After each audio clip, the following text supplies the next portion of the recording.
In 2022, voters will be deciding who will represent them in local, state, and federal offices.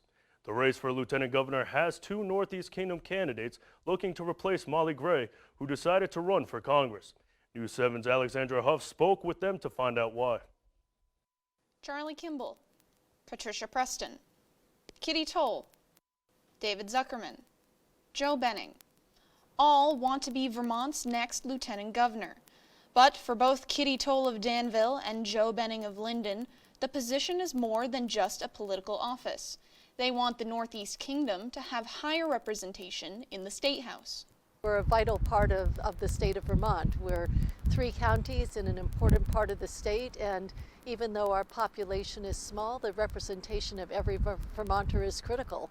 To expand rural economic development in this area, we're going to need all of state government to keep all of Vermont healthy. Even in Montpelier, which is a rather friendly town, but if you walk down the sidewalk, you don't get the same experience as you do if you're in the middle of Lindenville walking to the post office. If you don't know the names of most people, you know enough to look up and say, hi, how you doing today, and all that. But that's a very friendly part of the entire picture and image that I have of Vermont. But despite their common Northeast Kingdom roots, Toll and Benning have different topics they would tackle in office. For Toll, broadband is a big focus. The broadband issues have to be resolved in order to bring more people into this part of the state, to call the Northeast Kingdom their home, to attract businesses here, and for people to come here and work remotely or in a hybrid fashion. Senator Benning says the declining population of the state has forced redistricting lines and put extra stress on local businesses looking for people to hire. You've got to have a population that is constantly fluid. And that's one of the biggest obstacles that we have right now. So my job, as I see the role of the lieutenant governor, is to be out there as kind of a cheerleader for the state of Vermont, and in our case, particularly the Northeast Kingdom. To fuel their campaigns, each candidate has been fundraising.